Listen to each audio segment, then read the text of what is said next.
வணக்கம். இன்றைக்கி வீடியோவில் நம்ம சுசியம் எப்படி செய்கிறதுன்னு பார்க்க போகிறோம். ரொம்ப சிம்பிளாக அதே நேரத்தில் ரொம்ப டேஸ்டியாக இருக்கக்கூடிய இந்த சுசியம் எப்படி செய்கிறதுன்னு வாங்க வீடியோவில் பார்க்கலாம். ஃபஸ்ட்டு இந்த ஸ்வீட் செய்கிறதுக்கு 1 கப் அளவுக்கு கடலைப்பருப்பு வந்து 1 மணி நேரத்துக்கு முன்னாடியே ஊற வச்சு எடுத்திருக்கேன். இதில் இருக்க தண்ணியெல்லாம் வடிச்சிட்டு குக்கரில் சேர்த்துக்கலாங்க. குக்கரில் சேர்த்துட்டு இது மூழ்கிற அளவுக்கு தண்ணி சேர்த்துக்கலாம். தண்ணி சேர்த்துட்டு குக்கரை க்ளோஸ் பண்ணி 4லேருந்து 5 விசில் கடலைப்பருப்பு நல்லா மசிஞ்சு வர்ற வரைக்கும் வேக விட்டு எடுத்துக்கலாங்க. நான் வந்து 5 விசில் விட்டு ப்ரெஷர்லாம் ரிலீஸ் ஆனதுக்கப்புறம் ஓப்பன் பண்ணிக்கிறேன். பாருங்கள், நம்மளோட கடலைப்பருப்பு நல்லா குழைய வெந்து வந்திருக்குங்க. இப்போ இதை நம்ம ஒரு மத்து வச்சு நல்லா மசிச்சுக்கலாங்க. பருப்பு வந்து சரியாக மசிக்க வரலை அப்படின்னா மிக்ஸி ஜாரில் சேர்த்துட்டு ஒரு சுற்றி எடுத்துக்கோங்க. அப்போ வந்து நல்லா குழைவாக வந்துடுங்க.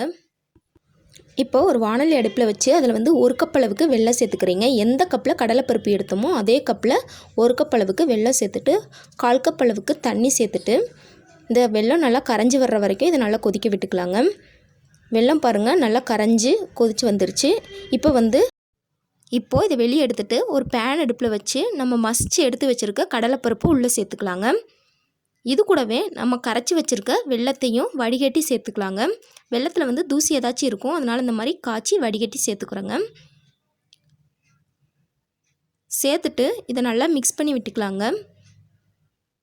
இதில் இருக்க தண்ணியெல்லாம் நல்லா வற்றி வர்ற வரைக்கும் இதை நல்லா கொதிக்க விட்டுக்குங்க.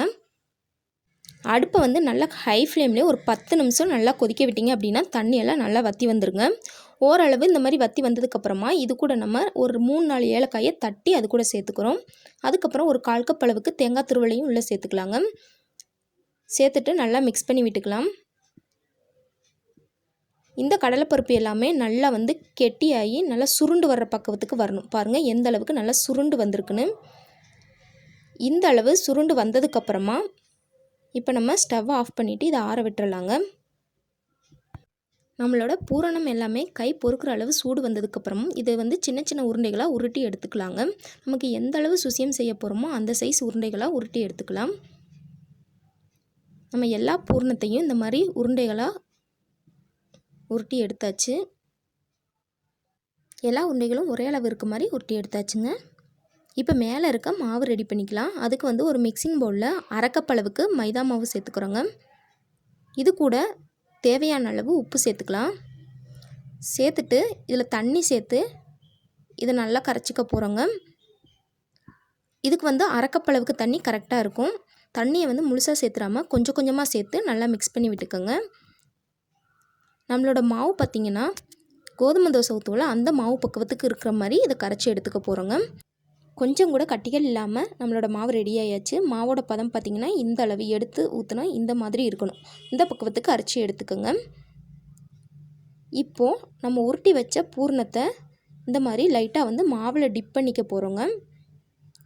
எல்லா பக்கமும் நல்லா கோட்டாகிற மாதிரி இந்த மாதிரி ஃபுல்லாக டிப் பண்ணிவிட்டு அப்படியே எடுத்து எண்ணெயில் போட்டு பொரிச்சு எடுக்க போகிறோங்க. பொரிக்கிறதுக்கு எண்ணெயை சூடு பண்ணியாச்சு. எண்ணெய் நல்லா சூடானதுக்கப்புறமா மாவில் டிப் பண்ணி இந்த மாதிரி உள்ளே போட்டுக்கலாங்க. போட்டுட்டு இதை வந்து மீடியமான ஹீட்லேயே ஒரு பக்கம் வெந்ததுக்கப்புறமா திருப்பி போட்டு வேக விட்டுக்கோங்க. பூர்ணமெல்லாம் ஏற்கனவே ரெடியாக இருக்கனால ரொம்ப நேரம் வேக வைக்கணும்னு அவசியம் இல்லை. மேலே இருக்க மாவு வந்து இந்த அளவு கலர் சேஞ்ச் ஆகி வந்த உடனே வெளியே எடுத்துடலாங்க. இதே மாதிரியே இருக்கிற எல்லா சுசியத்தையும் பொரித்து எடுத்துக்கலாம். அவ்வளோதான், நம்மளோட சிம்பிள் அண்ட் டேஸ்டியான சுசியம் ரெடி ஆயிடுச்சு. நான் சொன்ன இதே அளவுகளோட உங்கள் வீட்லேயும் ட்ரை பண்ணி பார்த்துட்டு எப்படி வந்துச்சு அப்படிங்கிறத கீழே கமெண்ட்டில் சொல்லுங்கள். இந்த வீடியோ உங்களுக்கு பிடிச்சிருந்தால் லைக் பண்ணுங்கள், ஷேர் பண்ணுங்கள். மறக்காமல் நம்ம சேனலை சப்ஸ்கிரைப் பண்ணிக்கோங்க. தேங்க்ஸ் ஃபார் வாட்சிங்.